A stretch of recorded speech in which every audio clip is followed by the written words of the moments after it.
It is indeed an honor for me to welcome and introduce to you our chief guest for today, Dr. Dhyaneshwar M. Mule, Member, National Human Rights Commission. Dhyaneshwar Mule is an Indian career diplomat, an author, and a columnist. He currently holds office as the Secretary of Ministry of External Affairs and Overseas Indian Affairs. He joined the Indian Foreign Services in 1983 and has since served in several capacities, including the Consul General of India, New York, and the High Commissioner of India, Mainland Maldives. He is a successful writer and has written over 15 books which have been translated in Arabic, Dwehi, Urdu, Kannada, and Hindi. His magnum opus, Magi, Pank Ani Akash, written in Marathi, has received immense popularity and has also been prescribed in the arts curriculum at the North Maharashtra University, Jalgaon. He has inspired a number of socio-educational projects, including Balodya, an orphanage in his native village, and the Dhyaneshwar Mule Education Society in Pune, which seeks to introduce innovative concepts like the global education. I now welcome Dhyaneshwar sir to kindly address the gathering. Hello, Namaste. Good morning. Salam Alaikum. Sat Shri Akal, Dari Sahab. I hope you are okay now. I think there was an interesting presentation by Mr. Dr. Suryadeva, isn't it? Yeah.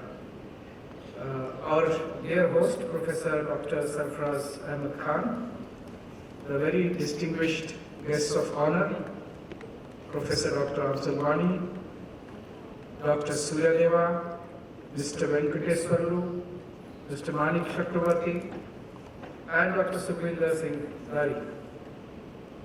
My friend Amar, dear students, wonderful seeing you all here, such bright faces, ready to build the future of India and the future of your own. Well, I'm not going to make it very difficult because somehow the impression in our society is that human rights is some alien subject that we need to learn. It's not like that. In fact, the motto of this very distinguished university is Vasudhaiva Kutumbakam, right? Vasudhaiva Kutumbakam can be taken as the basis of all human rights all over the world for all times to come. And do you know the entire shlok behind the Vasudhaiva Kutumbakam? It's very simple. And if you not learned it by heart because it is your own university's motto. It's just part of that longer two-line shloka that comes in Mahopanishad. Hayam bandhu vayam neti manasa laghuchetasam. This is the first line, okay? Which means, this is my brother, this is not my brother, this is my sister, this is not my sister. This mentality shows small-mindedness or narrow-mindedness. Vasudhaiva Kutumbakam Udara Charita Namtu. Second line is Udara Charita Namtu Vasudhaiva Kutumbakam. The people with large hearts, people with generosity, people who have ability to see the whole in one, for them the world is a family. Everybody is a member of the family. In my view, the modern concept of human rights began after the most heinous crimes of the 20th century, that is the First and Second World War. Therefore, it is not a wonder that the concept had to come from the Western world. United Nations had to think of ways whereby they had to build something, and that something became the Universal Declaration of Human Rights. So that so far whatever we have done, let's forget. Let's start a new world where we can take care of everyone. And you know the basic pillars on which the human rights stands. These are there enshrined in the Universal Declaration of Human Rights. That is life, liberty, dignity, and equality. These are the four pillars, okay? But it's not as if this was invented by the Western world. As I said, there's been a tradition in India to think in these lines. You have, like my commission, National Human Rights Commission, has the motto of Sarve Bhavantu Sukhinas, Sarve Santu Niramaya, Sarve Bhadrani Pashyantu, Ma Kaschit Dukkha. This is all really the philosophical base of what we can call today the human rights discourse. Going further, our constitution itself is an embodiment. Today we are fighting for sectoral rights. Sometimes we fight on the basis of caste. Sometimes we fight on the basis of quotas, reservations, subsidies, benefits. But today, if you see, if you have to follow, in my view, if you have to follow one religion, if you have to follow one value system, if you have to follow one dharma, that is really the Constitution of India. Because the Constitution of India, in the true sense, embodies everything that is good in all religions of the world. It's not only a political system. Constitution gives you an idea of what is a theory book and what is also a practical book. It devises both, and in fair amount of detail. It is the largest constitution in the world. And for the largest democracy in the world, it is good that we have the largest written constitution in the world. So if you want to really start your human right exercise, human right lessons, and if you don't have time, of course you're all law students, you have to study the Constitution, right? And if you have to study the Constitution, it's important that you memorize the preamble of the Indian Constitution. That can actually be the rule book of your life itself. You don't have to go anywhere. Frankly, you don't have to study any scriptures, you do not have to study any rituals, you do not have to do any puja party or prarthana or prayer, as long as you can follow the preamble of the Constitution of India. And what are the main things there? I would just mention about the justice. The justice, social, economic, and political. If you really follow these three things in our life, in our practice, in our country, then all human rights will automatically be taken care of. However, being a democracy, being a rule of law, we also have to elaborate the system. So we have myriad laws that take care of various aspects of our life. United Nations has also played a very, very active role in kind of evolution of our thought on human rights. Today, along with the Constitution of India, because Constitution of India was made in 1950, right? 1950 and today we are in 2020. A lot of things have changed. The technology that is today wasn't there. The progress in education that you see today was not there.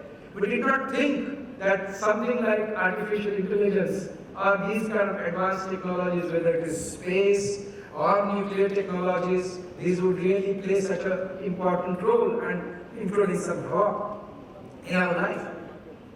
So in this world today, which is much more integrated, which technology has brought much more closer, we actually have at one level the Vasudhaiva Kutumbakam, the world has become one family, and at another level, this knowledge has also brought some issues and problems in front of us.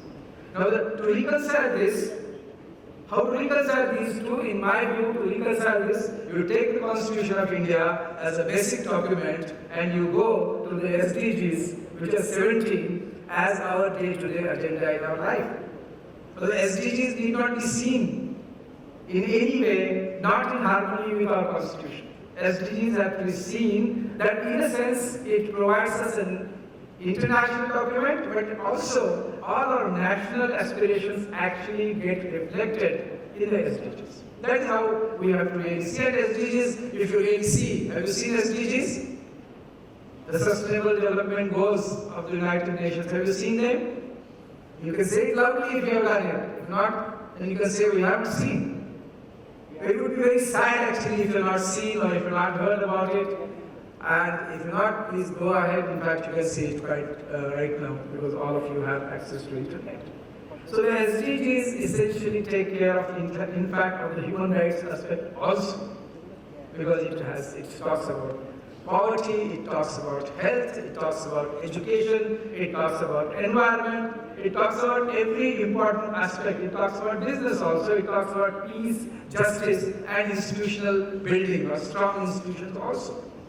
So in a way, you can see, my young friends here, you can really see the Constitution of India along with the SDGs as a base for going forward. Now coming to our day-to-day life, we see that it's not very easy.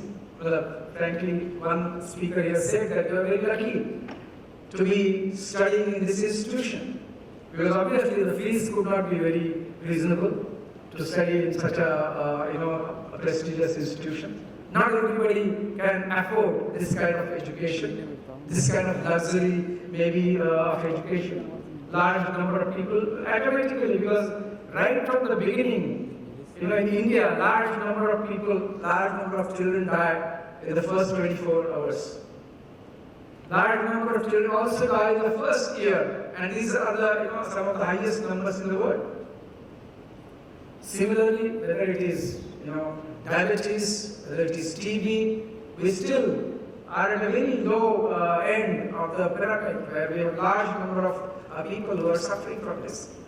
At the National Human Rights Commission, we have to see the violations of human rights almost on a day-to-day basis. We get about 100,000 complaints every year. The complaints, what are these complaints about? These complaints primarily, the number one complaint about the atrocities of SCs and STs. Number two is atrocities of women. Number three is, the deaths, custodial deaths, police custody and judicial custody. And then there are a series of other atrocities or complaints that we receive every day. And what it shows to me is really we haven't really been able to deliver what we call the social, economic and political justice in our country to the extent that we should have been doing by this time. Now why this happens is something that the younger generation would like to find the answer. That is where actually you also get to see what the businesses are like, not only in India, but all over the world. It's very interesting to see how much is the discrepancy in terms of pattern of holding of wealth in our world. The 0.4%, listen, not even 1%, the 0.4% of the business people, they hold about 39% of the wealth of the world. The remaining 4.4%, they hold approximately 33% of the wealth. And the rest of the population, 95% of the population hold approximately 32% remaining. That is the discrepancy. What is in India, the situation is much worse. In India, 1% of people, wealthy people, they hold approximately 73% of the wealth of this country. Now this is not GDP. 5% or 10% is not going to help us. Because that would really mean that we have a huge GDP and a huge unmanageable kind of inequality, economic inequality. It also means that some people might be getting very high salaries. Most of the people are really not even making it to their day-to-day life.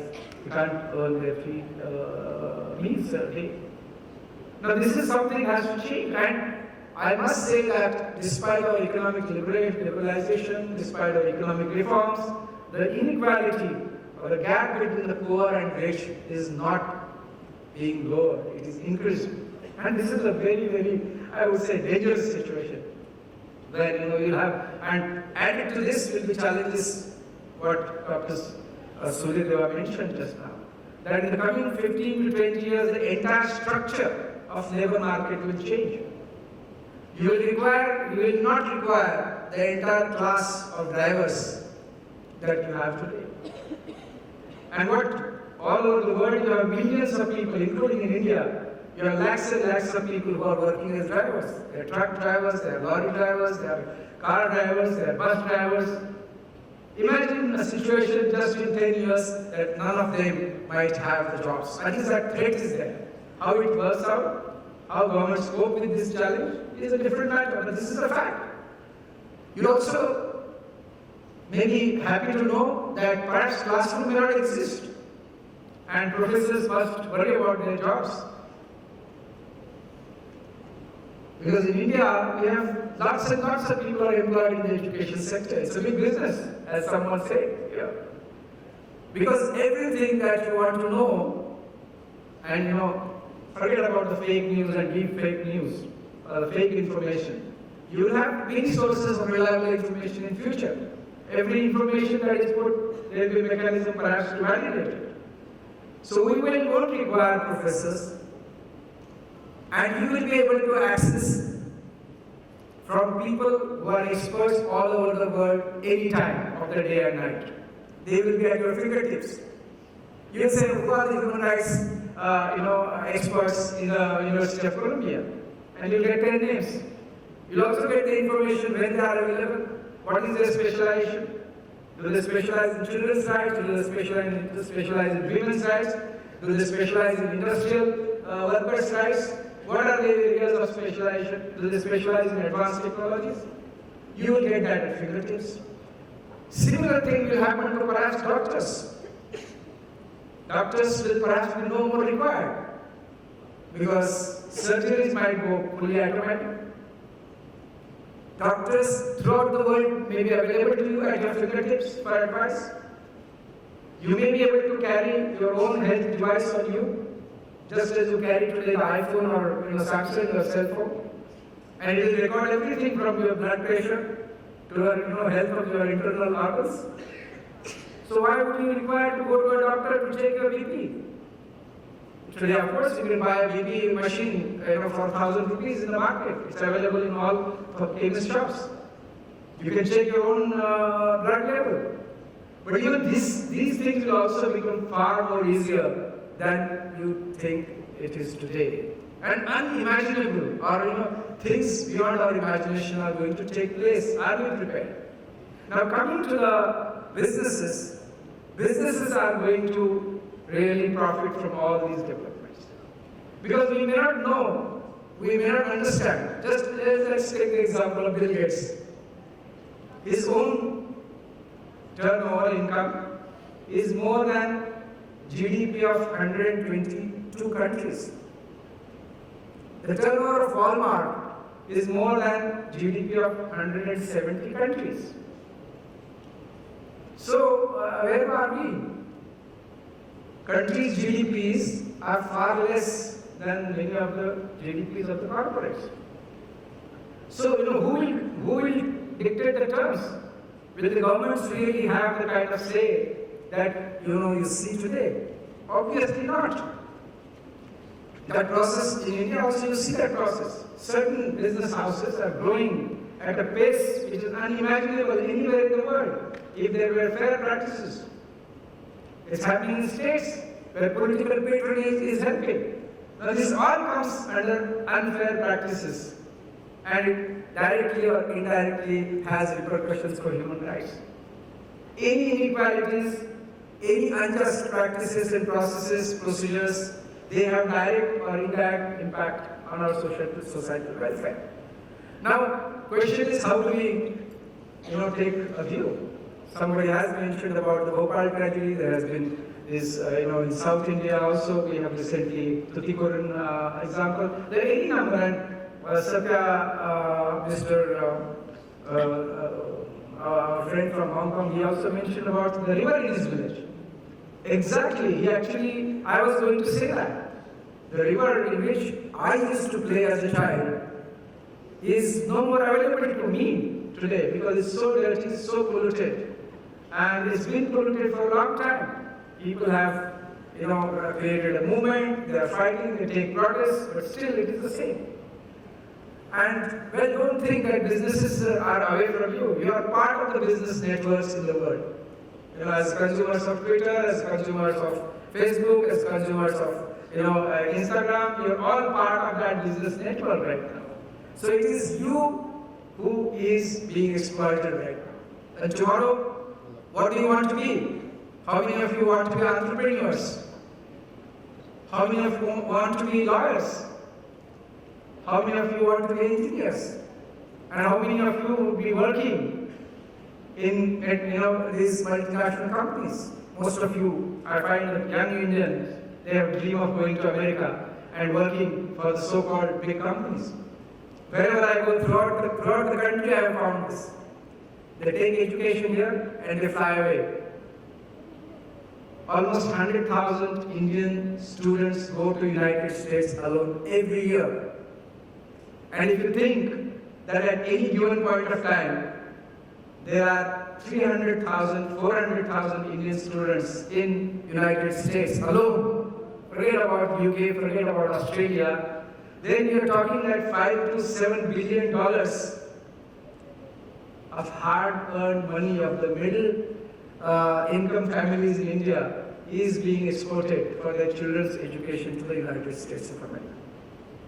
Can we not create better education system in our own country? And better means really something that unleashes our creativity, something that unleashes our constructive approach to life and society. Can we not do this? And this is a serious matter that educationists also need to think. Because I think we have created so many inequities within the educational sector itself. And one observation is that education is the biggest business. In fact, in India, politics also is a business. Being a sadhu and sannyas is also a business, unfortunately. So, how do we come out of this? That is the question. As students, I would like you to be aware that you can do many things. Actually, each of you can be a champion for human rights. Each of you can be an ambassador for human rights if you are aware what you can do. How many of you are connected to the villages around this university? I'm not sure. There has to be a very structured program and voluntary activity both, whereby you can connect to the societies and communities outside the university. I am from a place called Kolhapur in Maharashtra. There is an agricultural college there. And our entire area is primarily agricultural area. But I have never seen that people from agricultural college ask the students of the agricultural college has ever visited my village. They should have a dialogue with farmers. Why are they there if there is an agricultural university? Similarly, if you have to build society and nation, how can you confine yourself only to the classroom? You need to go out. I also appeal you to go and join some social cause. Go regularly to an orphanage. Go regularly to an old age home. Find out how hospitals are run. Go and speak to the patients. Connecting and having a live connect to the social problems will give you a different insight into human rights and different insights as to how you really wish to lead your own life. Second thing is participate. Don't follow. I think Dr. Wani mentioned that don't be imitators. Be original. Be original. Don't be an excellent copy of somebody else.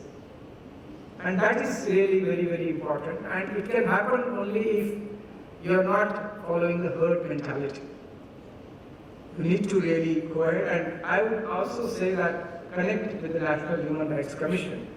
If you have not seen our portal, please type NHRC, National Human Rights Commission, and you will see there is a huge amount of data there about what kinds of complaints we receive, which are the states from where the complaints come,